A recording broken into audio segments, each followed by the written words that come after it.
Kozhikode Nipah virus ബാധ സ്ഥിരീകരിച്ചയാൾ അതീവ ഗുരുതരാവസ്ഥയിൽ.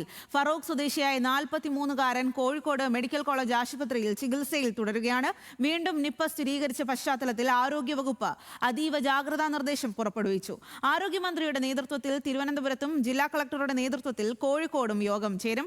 വയനാട്, കൊല്ലം ജില്ലകളിലായി വിദ്യാർത്ഥികൾ ഉൾപ്പെടെ 12 പേർക്ക് ഷിഗല്ല സ്ഥിരീകരിച്ച സാഹചര്യത്തിൽ ജാഗ്രത തുടരുകയാണ്. അതിനിടെ എറണാകുളം ജില്ലയിൽ പനിബാധിതരുടെ എണ്ണം ക്രമാതീതമായി വർദ്ധിക്കുന്നതും ആശങ്ക ഉയർത്തുന്നുണ്ട്. നിപ്പ സ്ഥിരീകരിച്ച 43-കാരനെ കോഴിക്കോട് മെഡിക്കൽ കോളേജ് ആശുപത്രിയിലെ ഐസൊലേഷൻ വാർഡിലേക്ക് മാറ്റി. ജില്ലയിൽ പ്രതിരോധ നടപടികൾ വേഗത്തിലാക്കാൻ പ്രാദേശിക ഭരണകൂടങ്ങൾക്കും ആരോഗ്യ പ്രവർത്തകർക്കും ആരോഗ്യവകുപ്പ് നിർദ്ദേശം നൽകിയിട്ടുണ്ട്. ആരോഗ്യമന്ത്രിയുടെ നേതൃത്വത്തിൽ ഇന്ന് തിരുവനന്തപുരത്ത് ചേരുന്ന യോഗത്തിൽ കണ്ടെയ്ൻമെന്റ് സോണുകൾ പ്രഖ്യാപിക്കുന്ന കാര്യത്തിൽ ഉൾപ്പെടെ തീരുമാനമാകും. രോഗബാധിതനുമായി പ്രൈമറി കോൺടാക്റ്റിലുള്ള ആളുകളോട് ക്വാറന്റൈനിൽ പോകാൻ നിർദ്ദേശം നൽകിയിട്ടുണ്ട്. നിലവിൽ മറ്റാർക്കും രോഗലക്ഷണങ്ങളില്ല. രോഗ ഉറവിടം കണ്ടെത്താനുള്ള പരിശോധനകളും തുടരുകയാണ്. ലക്ഷണങ്ങൾ പരിശോധിക്കുമ്പോൾ ഇത് നിപ തന്നെയാണെന്ന് സ്ഥിരീകരിച്ചിട്ടുണ്ട്. പക്ഷേ ഇദ്ദേഹം ഒരു സമ്പർക്കം കുറച്ച് കൂടുതലുണ്ട്. അതുകൊണ്ട് തന്നെ ജീവനക്കാരോടൊക്കെ ക്വാറന്റൈനിൽ പോകാൻ ആവശ്യപ്പെട്ടിട്ടുണ്ട്. 2 സിറ്റുവേഷൻ ഉണ്ട്. ഒന്ന് ഹൈ റിസ്ക് ഉണ്ട്, ഒന്ന് ലോ റിസ്ക് ഉണ്ട്. അപ്പോൾ ഹൈ റിസ്കിലേക്കുള്ള സാഹചര്യം റിപ്പോർട്ട് ചെയ്തിട്ടില്ല.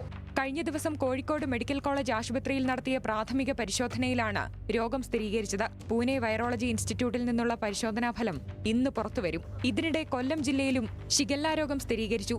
2 കുട്ടികൾക്കുൾപ്പെടെ 4 പേർക്കാണ് രോഗബാധ. വയനാട് സുൽത്താൻ ബത്തേരിയിൽ 8 വിദ്യാർത്ഥികൾക്ക് നേരത്തെ ഷിഗല്ല സ്ഥിരീകരിച്ചിരുന്നു. വയനാട്, കൊല്ലം ജില്ലകളിലായി നിലവിൽ 12 പേർക്കാണ് രോഗം കണ്ടെത്തിയത്. വയനാട്ടിൽ രോഗവ്യാപനമുണ്ടായ നെന്മേനി പഞ്ചായത്തിൽ ആൾക്കൂട്ട നിയന്ത്രണം തുടരുകയാണ്. രോഗവ്യാപനം നിയന്ത്രിക്കുന്നതിനായി നെന്മേനി, അമ്പലവയൽ, നൂൽപ്പുഴ ഗ്രാമപഞ്ചായത്തുകളിലെയും ബത്തേരി മുനിസിപ്പാലിറ്റിയിലെയും എല്ലാ വിദ്യാഭ്യാസ സ്ഥാപനങ്ങൾക്കും ജൂൺ 14 വരെ ജില്ലാ കളക്ടർ അവധി പ്രഖ്യാപിച്ചു. ഇതുവരെ 502 പേരിലാണ് രോഗലക്ഷണങ്ങൾ കണ്ടെത്തിയത്. നിലവിൽ ബത്തേരിയിലെ വിവിധ ആശുപത്രികളിലായി 44 പേർ ചികിത്സയിലാണ്. എറണാകുളം ജില്ലയിൽ പനിബാധിതരുടെ എണ്ണവും കൂടുകയാണ്. കഴിഞ്ഞ 11 ദിവസത്തിനിടെ ജില്ലയിൽ 6000-ലധികം പേർക്കാണ് പനി ബാധിച്ചത്. ഇന്നലെ മാത്രം 903 പേരാണ് വിവിധ ആശുപത്രികളിൽ ചികിത്സ തേടിയത്. 2 ദിവസത്തിനിടെ 77 പേർക്ക് ഡെങ്കിപ്പനിയും സ്ഥിരീകരിച്ചു. വെസ്റ്റ് നൈൽ H1N1 ഇൻഫ്ലുവൻസ രോഗലക്ഷണത്തിൽ 19 പേരും നിരീക്ഷണത്തിൽ കഴിയുകയാണ്. വിവിധ ബ്യൂറോകൾക്കൊപ്പം ന്യൂസ് മലയാളം, കോഴിക്കോട്.